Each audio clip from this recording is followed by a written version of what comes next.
agradecer o espaço aí na agenda de cada um de vocês. Para quem não me conhece, eu sou a Cecília Harumi, agora eu faço parte da GERE, que é a área de gestão estratégica de recursos institucionais, uma área que já existe há 8 anos na TAG, uma área apartada e dedicada a fundações seguradoras. E quem é a TAG? A TAG é uma gestora de patrimônio, pioneira no modelo de gestão estratégica, que em 2020 completou 16 anos. 40% do patrimônio gerido em clientes institucionais e mais de 50 colaboradores. Desses 50, 30 focados em fundo de fundos. E desses 30, hoje, temos a participação da Francisca Brasileiro, nossa estrategista. Francisca é física, mestrado em astrofísica, se especializou em modelos de simulação numérica e análise estatística robusta. E hoje vai dividir conosco sua experiência e visão do segmento de renda variável nesse cenário tão desafiador, de desaceleração do crescimento e desvalorização rápida dos ativos, como aconteceu em março desse ano. Francisca, é com você. Eu vou colocar aqui a apresentação. A nossa ideia com essa apresentação foi compartilhar um pouquinho com vocês como é que é o nosso processo, né, de definir, responder, como brinco, a pergunta aí de $1 milhão, que é definir se eu tenho ou se eu não tenho bolsa, quanto eu vou ter de bolsa, se o momento é adequado, se não é. Mas acho que a ideia hoje é um pouquinho além, né, que é pensar quais são as perspectivas para a renda variável nesse contexto, né, de um período extremamente desafiador em termos econômicos, não só aqui para o mundo todo, mas num momento em que a gente tem juros baixos, né? Pela primeira vez na história, a gente está passando por uma crise com juros baixos, isso muda completamente a perspectiva para os ativos de risco. Então, bom, deixa eu colocar aqui a minha janela.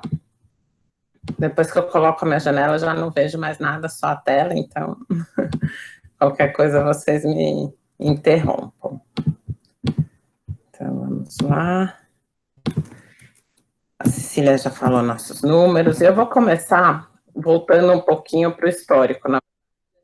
A gente tem feito esse exercício, né, para eu repensar a Bolsa num outro horizonte, num outro nível de juros. A gente recomeçou olhando, né, o que aconteceu com o Ibovespa, o que é a Bolsa, independente do cenário de juros. Porque uma coisa é você comparar a Bolsa com o CDI de 10%, 14% ao ano, e outra coisa é você olhar o que eu espero de retorno num período que não é nem fortemente expansionista, e nem um período que a gente está esperando uma retração.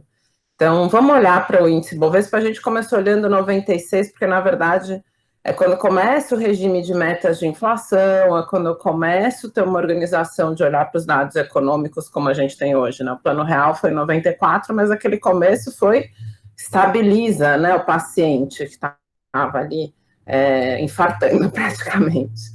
Então, de 96 para cá, tem uma série de dados e indicadores econômicos que a gente começa a olhar, principalmente em relação à inflação, que muito da nossa discussão hoje vem nessa linha, e a gente começa a olhar esse retorno. Então, quem manteve essa alocação por 24 anos, né, tem um retorno de 1.300% do seu patrimônio, que representa 11,77% ao ano. Então, acho que isso é a coisa mais importante de tudo, né? 11,8% ao ano ao longo desses 24 anos nem sempre foi bom, mas também hoje definitivamente é extremamente atrativo em relação ao patamar dos ativos livres de risco, né? E outra coisa que é o mais importante, né, que não foi definitivamente um período, né, tranquilo, estável, né? A gente tem períodos de estagnação aqui, apesar de parecer que é um período de estagnação, não é, né? Aqui teve a expansão, mas depois a gente do ciclo de commodities, que é super importante para a nossa trajetória, a gente vai dar um zoom para entender isso aqui, depois, infelizmente, um período aqui recessivo, né? Esse é o pior período da nossa história em termos de PIB, foram 11 trimestres seguidos de recessão, isso machuca muito desse histórico que a gente está olhando.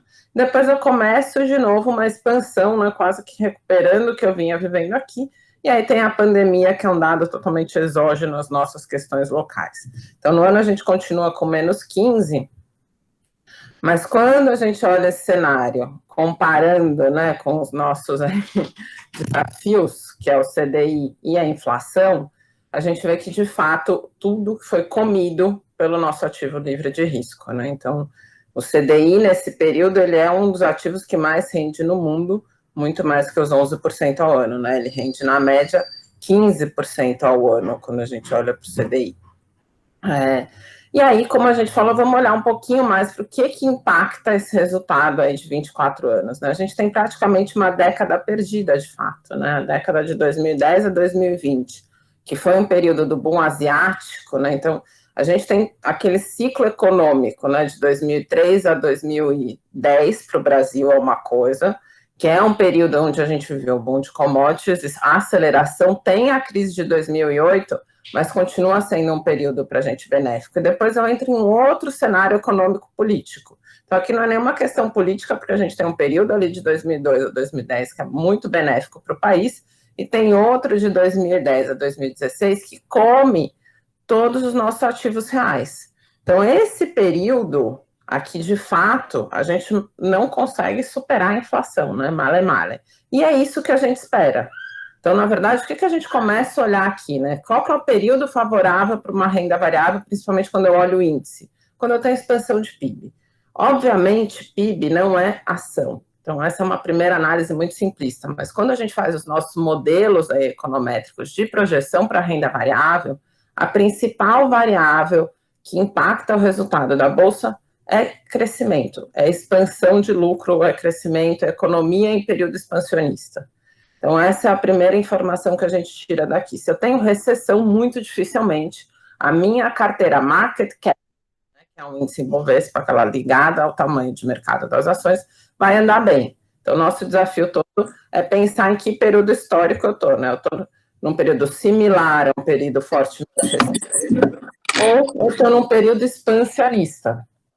Então, se a gente pega essa regra, que também é mais longa, né, mas faz um corte aqui no começo de 2010, onde eu entro em outro ciclo de política econômica, a gente tem um retorno de 19% ao ano do Ibovespa. E nesse período a gente supera o CDI, mesmo o CDI daquela época, que era esse CDI aí na casa de 15% ao ano, né, acima de 10% ao ano. Então, eu consigo superar o nosso ativo livre de risco, obviamente, com bastante desafio, tem um retorno excelente em relação à inflação, e ainda assim, né, muita volatilidade. A gente não acha que vai ser um período tranquilo. Aqui a gente tem crise da Ásia, na verdade, a gente vai ver isso aqui mais para frente, né? O que eu tenho nesses períodos que eu estou vivendo, né? Eu tenho a crise da Ásia, que na verdade foi o pior período de retorno histórico para a gente, né? Menos 65% de drawdown. Eu tenho a crise de 2008 com menos 60%. Então, aquele ciclo de 97 a 2010 não são ciclos que eu tenho uma vida fácil, né? Que eu não tive crise, eu não tive volatilidade, mas, na verdade, eu tenho um período expansionista em termos de política econômica que favorecem o resultado dos ativos livres de risco. Depois, essa nossa crise consegue ser a menorzinha aqui nesse período, né? É um período extremamente detrator de crescimento global, mas eu não rompo essa cadeia do crescimento. Então, eu tenho uma queda aqui de 46%, que é menor do que a do período recessivo, que vejam que aqui não é um único pico, né? É um horizonte bem diferente do que a gente vive hoje. Mas nesse período todo eu perco 48%. Então, quando a gente olha, né, eu sempre falo isso, né, para quem já fez estudo de alocação estratégica comigo, não existe uma regra fácil para você fazer simulação numérica. Não adianta você pegar e rodar sempre no mesmo período, sempre no mesmo olhar, fazer lá, né, o mix de dados, bota o rodozinho para rodar e sai com o número. Isso não existe, não funciona. Existe você entender e olhar cada período, o que está acontecendo, e sim fazer similaridades com o período que a gente está vivendo agora. Então, a gente fez vários cortes, né? Então, vamos olhar o período mais longo. O que eu tenho aqui, né? Eu tenho quase 12% de retorno no longo prazo do Ibovespa. Só que esse período que a gente vive é um período extremamente inflacionário, né? Então, de lá até hoje eu tinha uma inflação de 6% ao ano, o que obviamente gera uma detração no meu retorno real. Mas ainda assim, né, se eu começo e olho durante 24 anos, o que eu posso esperar da Bolsa, né, se a gente for usar esse único indicador. Um retorno acima da inflação de 5,5% ao ano. E aí tem toda uma discussão que a gente tem que fazer, que é o que a inflação impacta nos lucros, né? A gente está falando de ativos, então a primeira coisa é imaginar o lucro das empresas, o preço dos ativos deve crescer na mesma proporção que a inflação. Mas isso come custos de uma maneira muito complicada, né? Então, quando a gente conversa com, né, os gestores de ação e tenta entender isso, uma economia menos inflacionária ela é muito benéfica para as empresas, né? Principalmente esse componente inercial da inflação, que impacta os salários, impacta o componente, né? Então, a gente não deve assumir totalmente só o retorno real, porque uma economia menos inflacionária, principalmente nesse componente de inflação, de eu ter dinâmica de preços estourando durante a crise, ela é ruim para o preço das ações. E os juros também é descorrelacionado, né? Quanto menor o juro, menor o custo de captação das empresas, consequentemente a expectativa de retorno melhora. A nossa perspectiva de resultado, olhando para o cenário passado, ela tem que caminhar alguma coisa entre o retorno anualizado, e aí se a gente considerar esses diversos períodos diferentes, eu tenho uma coisa de mais ou menos 10% ao ano, e o retorno real de longo prazo, que é esse 5,5% ao ano. Existe um número que dê para modelar? Eu vou modelar a Bolsa como CDI mais 4% ao ano, isso não tem relação nenhuma com a realidade. Você pode assumir essa premissa para fazer algum número no seu modelo e modelar a vol. Uma premissa de evolução dos preços dos ativos, ela tem que olhar o PIB, que a gente já falou, e a gente vai olhar lá mais para frente a expectativa de retorno. Mas se olhando para esse raio-x histórico da Bolsa, que números a gente pode ter? Alguma coisa na ordem de 10% anualizado faz bastante sentido, porque como a gente falou, né, inflação e juros atrapalham a evolução do histórico, né? E aqui a gente teve crises muito severas, né? São 24 anos com 5 eventos, né? Um a cada 5 anos, um evento gravíssimo na história da nossa bolsa local. Então, essa premissa base de retorno nominal me parece bastante realista. E aí, o retorno real, a gente trabalha com alguma coisa aqui na casa de 5,5% ao ano, assumindo que eu não vou entrar num período fortemente recessivo. Então, esse é o primeiro indicativo que a gente tem olhando para os dados históricos. Já falamos aqui das crises, e depois a gente tem uma outra expectativa, que é como lidar com a volatilidade, né? Então, a gente tem uma dispersão de retornos mensais, né? Esse dado aqui, que é o retorno mensal, onde a gente tem 50% dos retornos mensais entre menos 3,7% e 7,5% ao mês. Com 70% eu caminho entre menos 7,5% e 11,5%, né? Então, na média, eu tenho um retorno mensal do Ibovespa de 1,30%. Lembrando que eu tenho um mínimo de menos 40%, né? Porque o período de quando a gente lida com ativos de risco e quando a gente modela os ativos de risco são sempre as pontas largas, né? As caudas largas, como a gente chama. Então, aqui está tudo bem, na média, ok, eu posso lidar com menos 3,7 até 7,5, com 50% de chance, estendo aqui para os 80%, menos 7,5, mas eu tenho sempre as pontas gordas, né, as caudas gordas, como a gente fala em modelagem, que é sempre para o lado negativo. Então, a gente tem que conhecer profundamente o ativo de risco, dado que a tendência vai ser a gente trabalhar com isso, né, com mais frequência daqui para frente, né. Outra coisa que a gente gosta muito de olhar são as janelas mais longas, né? Então, aqui a gente escolheu janelas de 1.000 dias, né? 2 anos e meio, aí, quase 3 anos, olhando para um retorno. O que eu espero numa alocação em bolsa, então, são janelas de 3 anos, né? Quando a gente projeta, ou essa janela de 1.000 dias. O que a gente não quer e o que a gente tem que evitar? Os períodos onde essas janelas longas são recessivos. Então, não adianta a gente ficar prevendo, né, o que vai ser o PIB daqui até o final do ano, se eu vou ter crescimento, se as empresas que eu estou escolhendo vão ser boas, né? A gente sempre tem que mirar essas janelas de 3 anos. Ainda que o timing desse movimento, ele exista e a gente vai mostrar para frente que a gente olha bem. Mas o movimento é ruim para a Bolsa quando em janelas de médio prazo eu não vejo perspectiva de crescimento. E a gente só teve um período em que, de fato, as janelas de 3 anos foram de retornos negativos, né? Fora isso, na média, eu tenho retornos de 3 anos, na verdade, aqui é menos de 3 anos, né? 3 anos vai dar mais que isso, 70% nesses períodos. E é isso que tem que ser o driver das nossas alocações, né? Obviamente, eu tenho períodos muito maiores, né, de forte expansão, e períodos menores, mas é aqui onde a gente não quer estar. em qualquer janela fora desse período é super benéfico ter bolsa. Isso que é o que nos tirou, que é uma grande crise local, né? Um histórico de longo prazo. Então, outra coisa é, né? O que muda no cenário atual? Primeiro, nós, investidores institucionais, temos, né, eu não sei nem mais se ele é herói ou algoz, né? Porque o IMAB, ele é tão importante na nossa vida, né, que ele muda todo o processo de asset allocation. Então, aqui é desde quando existe o histórico do IMAB, né? Quando a gente olha esse histórico, de fato, nada rendeu 1000% nesse período, né? É um retorno muito intenso. Vai muito além do CDI, e vejam que nesse período, né, que de novo, aqui pega 2008, pega 2015, pega 2020, são 3 crises bem intensas, a Bolsa rende 11,1%, né, então é acima de 2 dígitos consistentemente nas crises, né? Mas mesmo superando crise, eu não estou pegando uma janela positiva para as minhas análises, né, isso que a gente sempre busca fazer. Não adianta eu pegar um período em que eu tenha só a bonança, ou um período muito longo, mas que não me reflete o cenário atual, nem olhar ao fundo do poço para trás e falar, não, esse ativo de risco não me interessa. Então, a gente olha as janelas, né, com crise, com recuperação, como uma boa referência. E, de novo, a gente volta para esse número, né, de 10%, 11% ao ano como uma referência realista para as expectativas de retorno. A única coisa é que, se a gente comparar, né, nos modelos históricos que olham risco-retorno, nenhuma fronteira eficiente vai indicar você comprar bolsa, obviamente, né, se você usa só os dados históricos. Eles são completamente diferentes do que a gente olha para frente. E a mesma coisa para o CDI, também nesse período aqui é a mesma coisa, 11% ao ano do ativo livre de risco, fica difícil a gente trabalhar com asset allocation dessa maneira. E essa comparação, ela não é só injusta, né?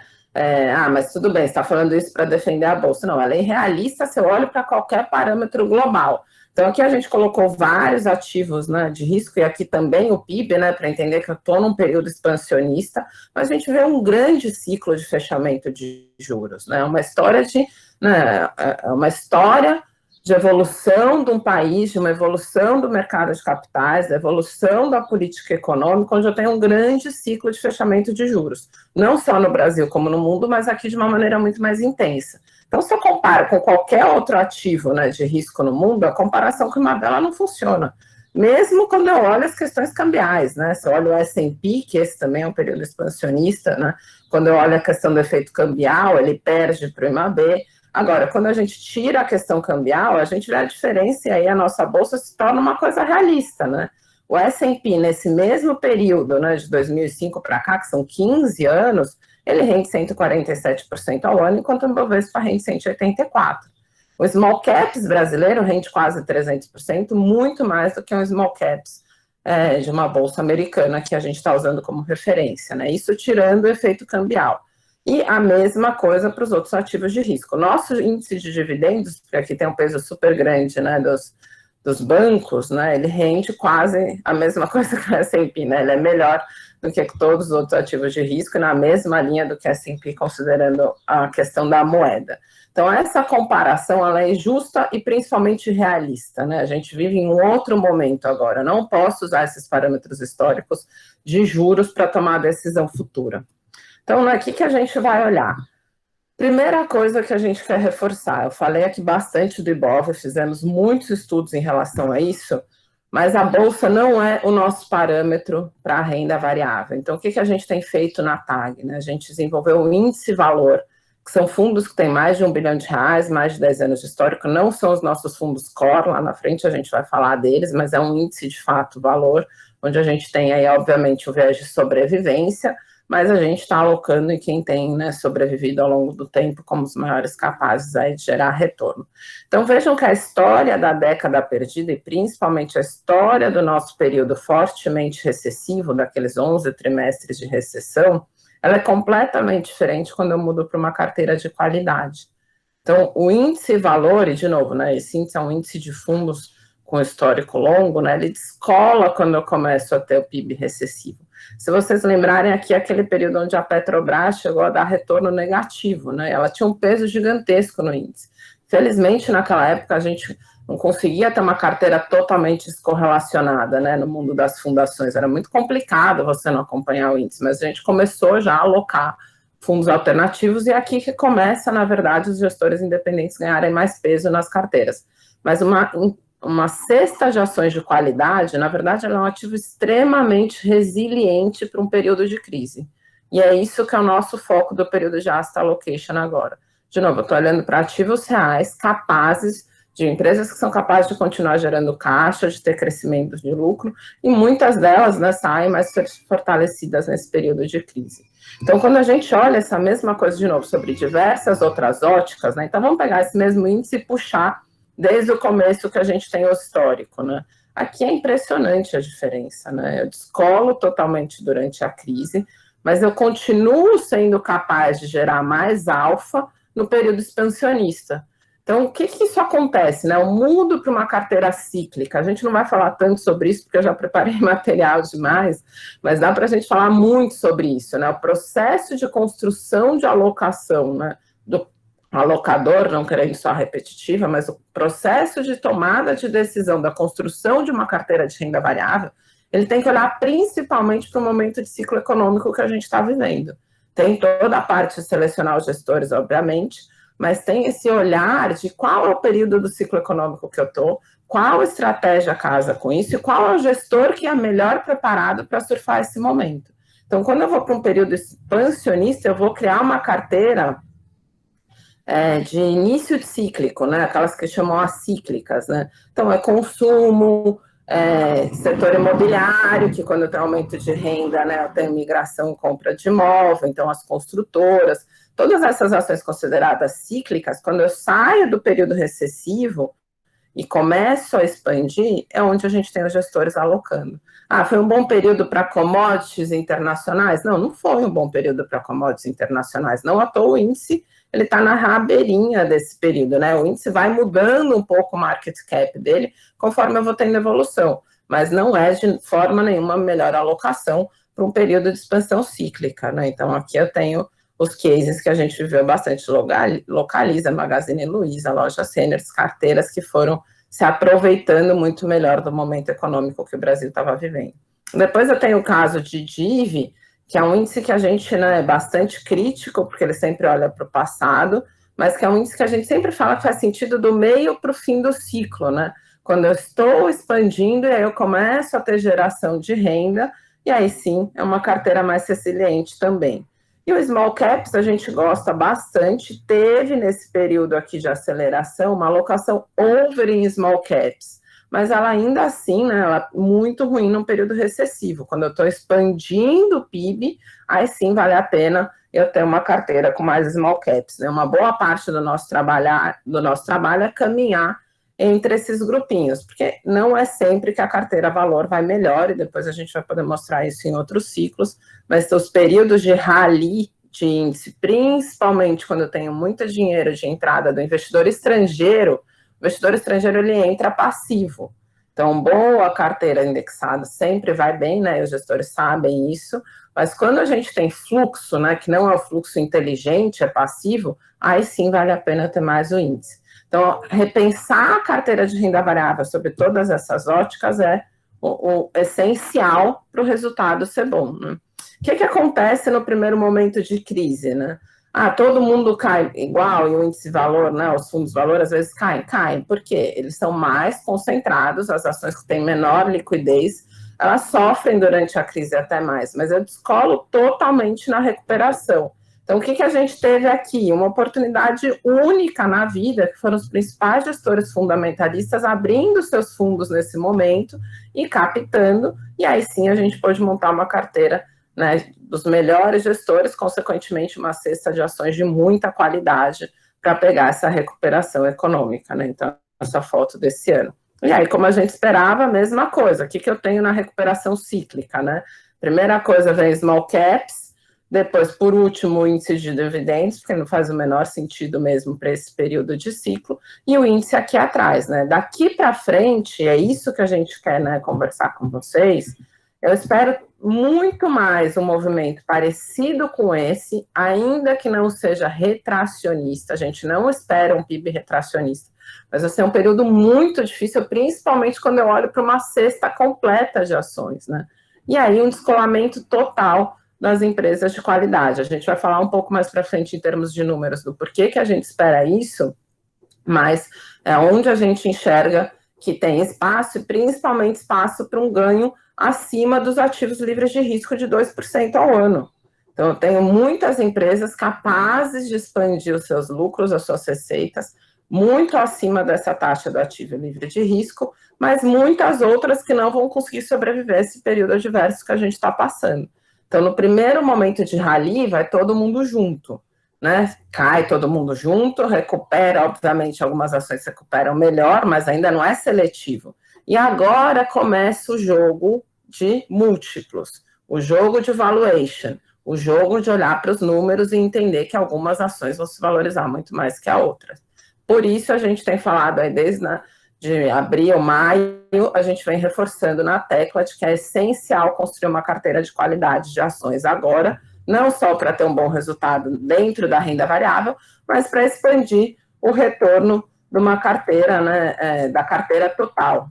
E outra coisa que eu não vou, né, aprofundar nisso, depois se vocês quiserem a gente fala só sobre isso, que não adianta olhar para trás e ver quais gestores foram melhores. De novo, né? Período que a gente vai ver daqui para frente não tem nada a ver com os últimos 3 anos. Esse slide é para a gente falar sobre isso. Os últimos 3 anos, cíclico, rally, entradas de investidor estrangeiro, 2018 e 19, né? Se a gente pegar 17, 18 e 19, são um período completamente diferente, quase que antagônico ao período que a gente vai viver agora. Se você quiser fazer uma análise puramente quantitativa para tomar essa decisão, você deveria olhar para 14, 15, 16, ou 13, 14 e 15, né? Para os períodos e gestores que estão preparados para esse cenário atual. Então, o dado quantitativo, ele é super útil, desde que você estude ele, que você faça uma pesquisa em cima dele, e não simplesmente, né, aperte um padrão que você tem feito. Especialmente agora, muito cuidado com os processos de seleção, que olham o retorno passado dos últimos 3 anos como referência. A gente está num ciclo completamente diferente e não vai ser um bom indicativo de estilos de gestores preparados daqui para frente, né? Então, aqui é só um estudo que mostra que depois de 3 meses já mudou tudo, mesmo quando você olha indicadores ponderados pelo risco. E aqui é um outro componente que é a questão do asset allocation, né? Depois eu vou deixar a Cília falar, né, por que a gente está criando um fundo de fundos aberto agora, por que a gente fundo de fundos, porque eu tenho os 2 componentes, diversificação, né, das melhores casas, o número de fundos que por serem mais concentrados, não adianta nada você ter 2, 3, né, os estudos mostram que o número ideal é de 7 a 10, dependendo de quantas estratégias você está usando, pode ser até maior, como consegue dançar entre as estratégias ao longo do tempo. Então, só nesse período a gente começou aqui, a gente estava com uma carteira, né, bem posicionada em índice para ter liquidez, porque a gente enxergava um cenário de fim de ciclo e, ao mesmo tempo, fluxo caminhando, né, fluxo institucional, fluxo de investidor estrangeiro ainda vindo. E essa era a minha carteira em termos de estratégia que eu tinha aqui na frente. Depois eu migro para uma carteira defensiva. Então, aqui a gente também consegue montar as estratégias de proteção para defender. Qual era o case lá atrás? Eu estava no fim de ciclo da economia americana, mid-cycle, né, meio para o fim do ciclo do Brasil. Na verdade, era bem meio de ciclo, a gente estava muito longe ainda, né, era do começo para o meio. Mas eu começo a criar uma carteira mais defensiva. A gente comprou bastante opção para fazer estratégias aqui, né, de proteção para esse fim de ciclo do cenário internacional, e eu tinha bastante índice, porque eu queria estar líquido junto com os small caps. Quando vem a crise, muda totalmente a minha carteira. A primeira coisa, né, é reforçar as estratégias de proteção. Depois eu começo a alocar nos gestores valores que abriram, então aqui a gente teve Velt, Atmos, Bulgari, vários gestores que abriram, que estavam fechados há muito tempo, que a gente começa a alocar neles, aqui é só um exemplo, e depois eu começo a me desfazer de small caps, porque tinha um risco de um segundo cenário adverso, né? Eu quero ter liquidez, então o ETF através do Ibovespa, mas eu não quero estar super exposto a ações que não são ações de qualidade, que são índices small caps. O índice small caps, ele é bacana para outro período, né? Quando eu tenho aquele período expansionista. Claro que você pode ter um pouco, e principalmente bons gestores small caps, mas não tinha sentido ter o ETF de small caps naquele período. E aí depois eu migro para uma carteira totalmente voltada para os gestores total return. A gente foi saindo de índice, que chegou até quase 50%, porque eu queria ter muita liquidez, para uma carteira de qualidade, fundamentalista. Pode não ser a minha carteira que vai dar o melhor retorno esse ano, mas aquela carteira resiliente para aquelas janelas de 3 anos. E assim a gente construiu o processo de asset allocation. E aí, chegando para falar das perspectivas em si, né? Como é que é o nosso olhar? E eu já vou fazer um disclaimer aqui, que não é objetivo, né? Não é simplesmente olhar para os indicadores fundamentalistas, principalmente para o nosso cenário local, que eu vou conseguir ler, né? Obviamente não é tão simples, mas, por incrível que pareça, tem muito pouca gente fazendo essa leitura no Brasil, né? Muito pouca gente. A gente tem os gestores multimercados que olham muito mais fluxo e o índice, o Ibovespa, e a gente tem os gestores de ação fazendo análise bottom-up, né? Ele olha a empresa, vê valuation. Esse chapéu de alocador, né, que é esse modelo que a gente traz, estuda muito como é feito lá fora, ele não é comum. Consequentemente, demora um prazo maior para que as coisas se reflitam no preço, né? Como não tem muita gente olhando esses fundamentos com esse olhar, a janela para que eles acabem, né, se concretizando, às vezes é um pouco mais longa, e a gente tem que lidar com isso no processo de asset allocation. Muitas vezes nas nossas discussões vem, ok, o preço está muito esticado, mas quanto tempo o mercado vai demorar para ver? E aí eu olho o segundo componente, que é fluxo, né? Bom, começando a falando, então, primeira coisa, 2020 é um ano, né, de choque de PIB, que é diferente de período contracionista, né? Então, eu tenho um choque e a minha perspectiva daqui para frente é de melhora do crescimento. Em tese, esse é um período muito mais parecido com 2008 para 2009. E aí, sem querer entregar a idade, já entregando, né? Eu comecei a trabalhar com os modelos econométricos para os estudos de ALM em 2007, começo de 2008. E o meu trabalho era justamente trazer esses modelos lá de fora e adaptar para o nosso mercado local. Então, o que acontecia em 2008 para 2009 quando eu setava os parâmetros? Na verdade, políticas de 2008 para 2009, né? Eu tinha um PIB vindo de -1, -2 na época, com uma projeção de PIB de 2009 para frente de 7% ao ano. Um modelo econométrico de expectativa de retorno para a renda variável vê isso e projeta um forte crescimento, né, das ações. E, de fato, o modelo que eu trabalhava na época dava 80% ao ano de retorno. Eu falava, como é que eu vou levar as discussões de políticas de investimentos, modelos de ALM, projetando uma bolsa crescendo 80% ao ano? Esmaguei, torturei o modelo, briguei com o pessoal lá de fora, expliquei que não era assim, né? Defini parâmetros de decaimento, serial correlation, tudo que você possa imaginar, e no final o modelo estava certo e foi um soco na nossa cara. Quer dizer, obviamente não dava para ter levado isso, né? Mas foi aí que eu comecei a perceber o quanto essas questões fundamentalistas fazem peso no final, né? Quando eu tenho uma forte expansão econômica e eu saio de uma base muito baixa, eu tenho expansão de lucros, né? Eu tenho expansão de earnings, eu tenho melhora de preço. Pode vir mais rápido ou mais lento, isso que a gente tem que saber, mas vem. Da mesma maneira, agora a gente está esperando uma melhora de lucro daqui para frente, é diferente quando tem uma piora. Mas, obviamente, tenho muita incerteza em relação a isso e, principalmente, muita incerteza em relação ao +3 ano que vem. A gente não sabe se tem uma segunda onda, a gente não sabe qual vai ser o impacto saindo dos estímulos. Tem uma série de questões que eu não sei como lidar. Mas o cenário base de qualquer economista, qualquer né, pesquisador em relação a esses termos, é uma melhora no PIB. Então, o cenário base é, eu tenho uma melhora das ações. A questão é quanto disso já veio, que é o segundo momento, né? Então, obviamente, quando a minha expectativa de PIB ela é positiva, e os meus dados, né, já refletem isso, que é por isso que a nossa recuperação foi tão rápida esse ano, né? Porque sendo uma crise pandêmica sanitária, eu tenho um choque e ele acaba. Uma vez que o choque acaba, a perspectiva é de melhora, pode ser mais rápido, mais lento, né? Se eu não tenho segundas derivadas desse choque, que é por isso que a gente teve tantos estímulos, né? Para não deixar que o choque sanitário virasse um choque econômico, então eu coloquei ali uma série de amortecedores, a perspectiva é de melhora. Então, a recuperação veio muito rápido, porque eu já tinha uma perspectiva de melhora de crescimento global, no mundo todo. Obviamente, a gente entrou aqui na rabeira. A gente continua achando que essa perspectiva é de melhora. Então, o segundo espaço é olhar quanto disso já está no preço. Então, esse resultado de melhora, ele impactou todos os ativos do mundo, né? O nosso sofre mais pela questão cambial, mas especialmente alguns setores e países, entre eles China, que não está aberto aqui, né, mas sobe mais do que a S&P 500, inclusive, e a Nasdaq, que tem muito peso de tecnologia. Então, o que está acontecendo, né? Primeira coisa, juros na mínima, eu tenho corrida por ativo de risco. Para onde eu vou correr? Onde eu vou colocar o meu dinheiro, né? E aí a gente olha aqui o case das ações de tecnologia. Vejam como isso se reflete muito mais no processo de alocação internacional. Obviamente também é irracional, mas menos do que aqui, né? Isso é um dado de um ano, e a relação preço-lucro, que tudo que eu venho falando de múltiplos de fundamento, o principal é esse.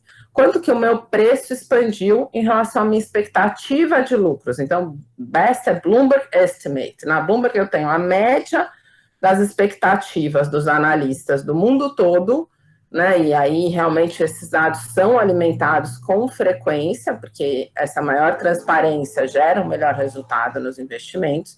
Eu tenho a expectativa aqui, o dado que a gente usa os próximos 12 meses.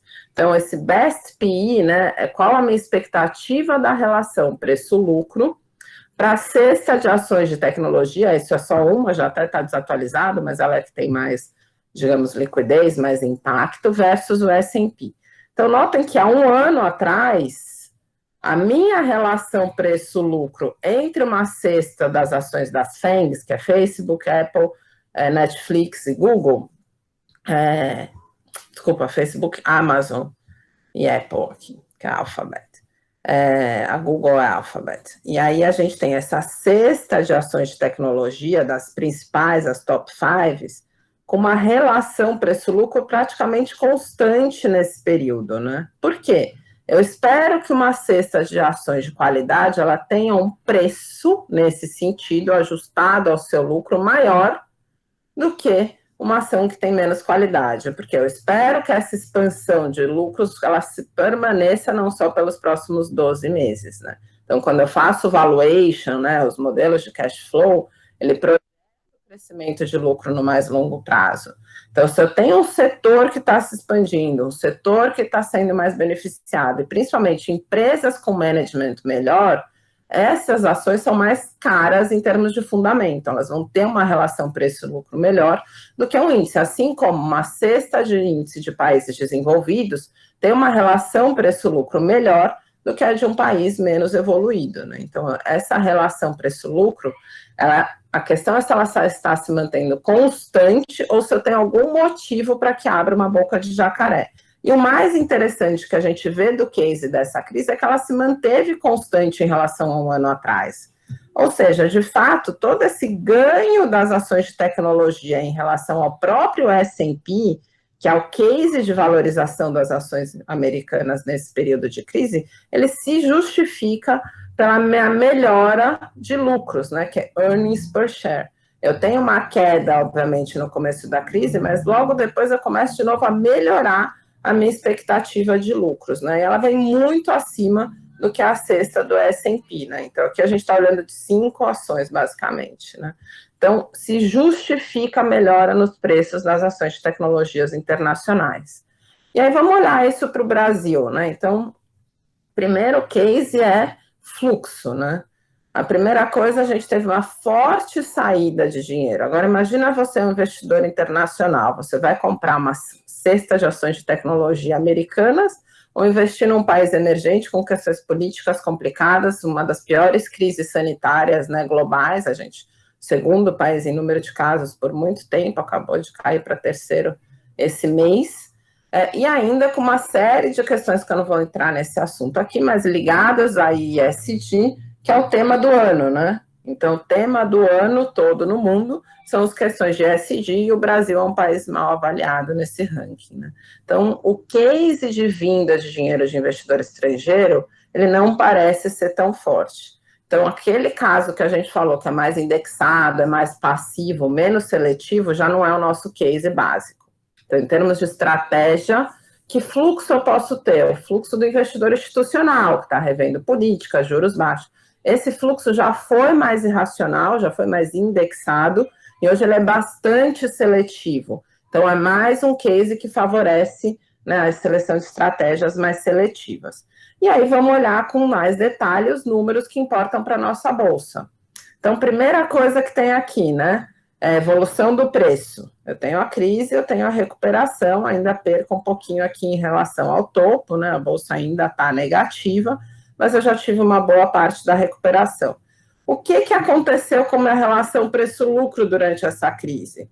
Eu entrei na onda da recuperação internacional, e não só isso, né? De novo, é um choque de PIB com expectativa de melhora de crescimento. Então, a recuperação é justificada, porque eu não estou só trabalhando com dado fixo, né? Não é simplesmente, o PIB está caindo -5, a bolsa não vai subir. Se eu acho que vai subir daqui a 1, 2 anos, eu já antecipo isso. Então, essa recuperação faz sentido, ela só surpreendeu todo mundo na rapidez, nada que eu ainda não sabia exatamente o que aconteceu em termos de crescimento.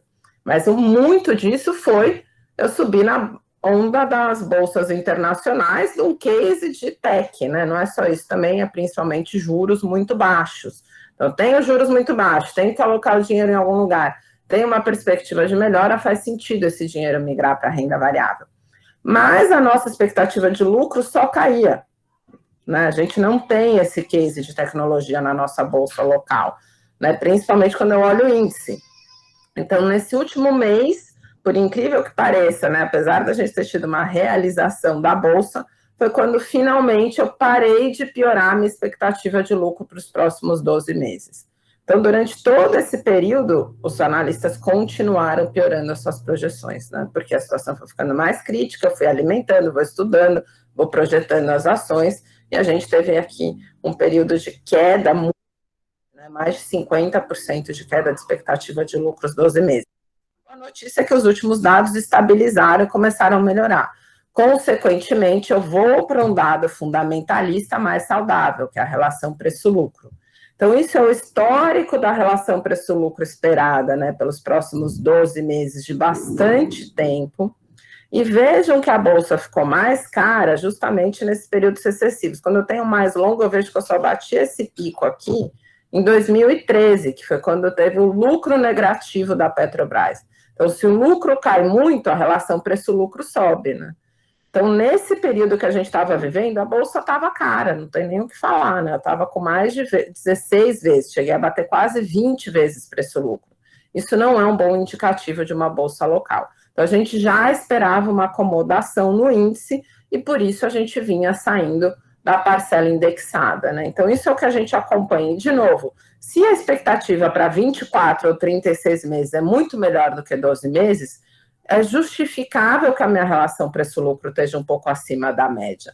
Mas em algum momento essas coisas se acomodam. Ou meu lucro vai começar a expandir muito rápido, não era o que a gente esperava dado esse cenário, ou o preço vai ajustar, porque tem gente olhando para isso, e na verdade, se a empresa não cresce, não cresce, não cresce, não faz sentido o preço continuar comendo para sempre. Qual é a boa notícia, e essa é a principal conclusão de tudo que a gente está falando? A gente faz essa mesma análise, agora sim, né? É para seleção dos fundos que a gente tem na carteira, quais são as ações que a gente tem na carteira versus o Ibovespa. Então, primeira coisa, como a gente esperava, o preço dessas ações, né, olhando para o retorno, continuou subindo e acumulou mais ganho do que o do Ibovespa, né? Realmente é isso que a gente espera. Então, olhando desde janeiro de 18, que é quando a gente tem esse histórico aqui da posição dos gestores, a gente tem uma evolução de preços muito melhor nessa cesta de ações. Isso é olhando a cada trimestre como é que estava a cesta de ações dos gestores.